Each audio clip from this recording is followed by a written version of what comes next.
Hi everyone, and welcome to another episode of Radiant Central, and I'm your host Natasha St. Michael, and thank you so much for joining me. So recently I received an email from someone asking me if I had done anything to boost my fertility to get pregnant. Was there anything that I changed or added into my diet or my lifestyle in order to boost my fertility? Great question. And I have to say yes. I feel like this whole thing with my fertility and getting pregnant and having a baby, it's been an ongoing journey for me. You know, as most people know, I had polycystic ovarian syndrome. I was diagnosed with this in my mid-20s, and at that time I didn't have a period for 2 to 3 years at a time. I wasn't ovulating. My ovaries were covered in cysts. My hormones were all imbalanced, and I had adult acne. I pretty much had all the classic symptoms of polycystic ovarian syndrome. And it was a very devastating time in my life because I was told back then that the odds of me actually being able to have a baby were quite slim. And I was told that I was probably infertile. I was not really showing any signs of being fertile. And it was a really hard, rough time for me. But at the same time, it was the one thing that instigated me to get healthy. And as most people know, I went on to a raw vegan diet that I was on for almost 4 years, okay? And I was eating like a very strict raw vegan diet of just fruits and vegetables, nuts and seeds, a little bit of seaweed, things like that. And I did that for almost 4 years, and then I brought in my diet more and went on to a whole food diet where I was still eating a lot of raw fruits and vegetables, nuts and seeds, but on top of that I was also adding in some cooked grains and some cooked beans and legumes, and also animal products like meat and seafood and fish and eggs. And I've been doing that, being on a very clean whole food diet for over 3 years now. And so it's been a long journey of eating a very, very healthy diet and keeping that as my foundation. And with that, I also quit smoking, and I don't really drink, and I take care of myself. I exercise almost every day. I try and get good sleep. I try to keep the stress down, try to have an optimistic lifestyle, things like that. And all areas of my life I've been working on over these years to get healthy and to reverse that health condition and just become the fittest, the healthiest, the strongest person I can be. And so that's been my journey, that when my husband and I decided, okay, we want to start trying to have a baby, it's a very exciting time for me, but at the same time, it was quite nerve-wracking as well, because even though I knew I was healthy, even though I knew I was fertile, even though I knew I had reversed the polycystic ovarian syndrome, I'm still a little bit nervous. You know, is it going to happen? Is it not? And so there was a lot of things that I did and adjusted and sort of refined in my lifestyle in order really to take it up a notch to be the healthiest I could be. And I have to say, the first thing I have to really say was that instead of focusing on whether I can have a baby or not, I focused on getting ready to have the baby, okay? And that helped a lot, was that it wasn't about can I get pregnant or what do I need to do to get pregnant. It was more like, what can I do now to be at my best for when I get pregnant? And that made a huge difference. And that also answered the questions I had as to, what do I need to do to have a healthy pregnancy? What do I need to do to be the healthiest me, to make sure that the baby I'm carrying is the healthiest that he or she is? You know, it's that. And so for me, I continued with my healthy whole food diet. And the one thing that I did change was I'm really concentrated on having a lot of variety. So even more, I've always been into having a lot of variety in my diet. I truly believe in covering your nutritional basis. And I took that up a notch by just making sure that some of the foods that I wasn't eating so much of, like before we started trying to have a baby, I didn't eat so much whole grains. and not so much beans and legumes either.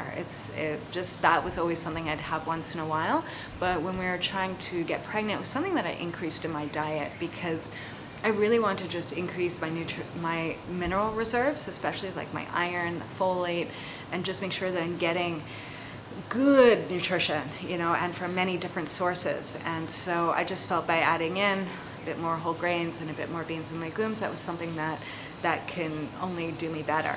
And on top of that, I also focused in on getting more consistent amounts of omega-3s and essential fatty acids. So I was having chia seeds every day, plus I was having fish that is high in omega-3s like salmon, and I was having free-range eggs that are also high in DHA and omega-3s. So things like that, those were the things I kind of focused in on, and at the same time every day having a lot of fruits and vegetables and green leafy vegetables, and just sticking with a whole food diet, staying away from any processed food, refined foods, junk foods, fast foods, just avoiding that stuff.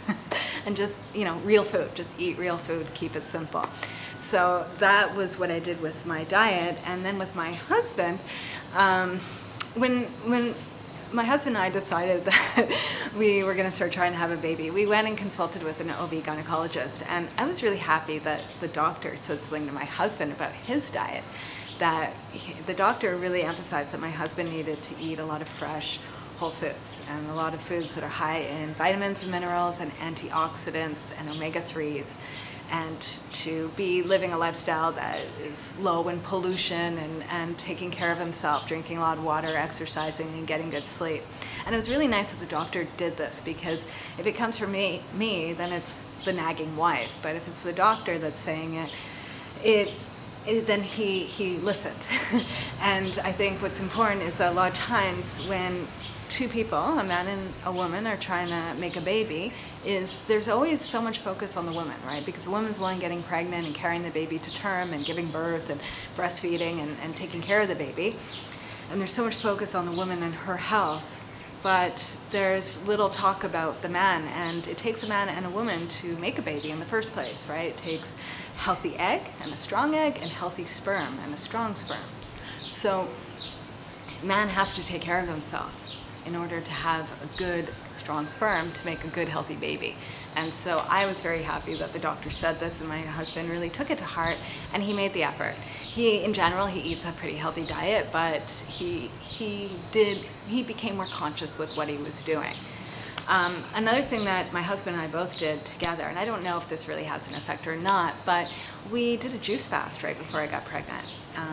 We do one juice fast a year.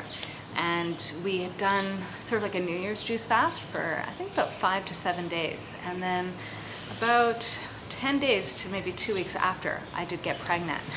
So you never know. We never know if the juice fast maybe helped boost my fertility or not, but some people say it can help. Others say, no, definitely not. It doesn't really make a difference. But that's something that we did. And if someone is thinking of trying to do a juice fast to help boost their fertility, the one thing I'd say is do not do a juice fast at a time of the month where you're fertile. Select the time of the month where you're least fertile. And also don't do too many juice fasts. Just do one, that's it. I think if someone does too many juice fasts before they get pregnant, they can risk depleting themselves of their nutritional reserves. So it's a time when you're actually trying to get pregnant is the time to be increasing your nutrition and eating variety and eating solid foods, things like that. So you don't want to be stripping anything away or decreasing that. So if you do a juice fast, just do one, and that's it, and do it at a time when you're not at your most fertile time of the month. But and see, you never know. And so that's something that we had done together. And yeah, I have to say that for myself, with boosting my fertility and getting pregnant, a lot of it actually had to do more with my mind. Okay, like for myself, I had the nutrition down. I had the exercise down too. I was exercising regularly. I felt very fit. I felt strong. But when it came down to sort of my mind, that was something I really felt I needed to work on and to strengthen, to strengthen optimistic thinking, happy thoughts, as opposed to worry or negativity or anxiety, and also to be as optimistic as I possibly could. As I mentioned earlier, I found not focusing on will I get pregnant or not, and moving the focus towards getting ready to get pregnant really made a huge difference. And I also felt too that really connecting with my spirituality made a huge difference as well. And so that meant doing meditation, doing prayer, spending time outdoors, connecting with nature, connecting with people, and connecting with the magic of life. This is one thing that we forget, is that, in order to make a baby, it's not only takes a man and a woman and for that to happen, but it also involves a higher power. It also involves the universe, and if you want to call it God, it involves something that is beyond what we can understand, you know, and it's the magic of life that's creating a divine baby, right? And so that's something for me that I had to connect to. And in many ways, I feel that that's really what helped me go through that process and enjoy it. Was in many ways I found myself telling myself over and over again that I just surrender to it. You know, I've done the best I can every day. I try and eat healthy. I try and take care of myself. I try and do good in my life and to feel good and to have happy thoughts. Now I have to leave it up to the universe. I surrender, you know, the future to the universe. You know, and for me that took the stress off and to connect to the magic of life, you know, and to trust the magic of life. And through that, we were able to conceive our beautiful daughter, Luna Ray, and that has been my own journey. So that's what I have to share today. So I'm wishing everyone a super fabulous day. And I just want to remind everyone that next week, April 2nd, next Wednesday, is the next 10-day juice fasting program. Every month I host a juice fast, and it's an online program. It's 10 days of doing a juice fast, and this is a perfect program for beginner juicers or experienced juice fasters. It's pretty much 10 days of being exclusively on freshly pressed juices. And you pretty much, for the program, once you sign up, you receive an outline as to how to transition onto the fast and to transition off, what you'll be drinking on the fast, and also an online forum that you have access to where you can connect with everyone else doing the juice fast with you. Plus there's daily videos that I created specifically for the fast that walk you through every day of the juice fast. And I'm on the forum every day offering additional support, answering questions, and offering some motivation too. So it's a great program. Anyone that wants to do a juice fast that's either never done it before or just want to do it and want to do it with other people, I find most people are usually way more successful when they do things as a group. So it's a lot of fun, and it's a live program.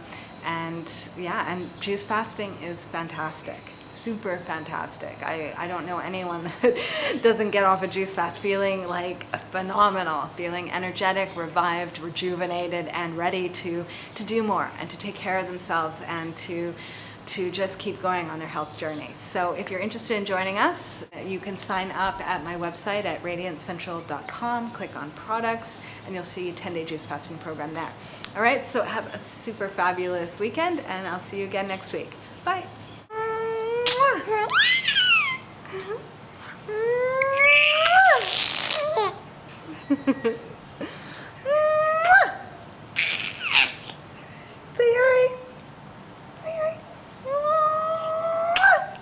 Cutie mouse, say hi. Hi.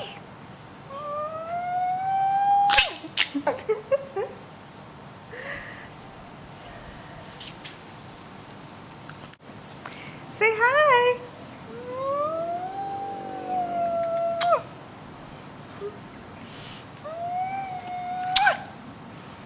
Mm-hmm.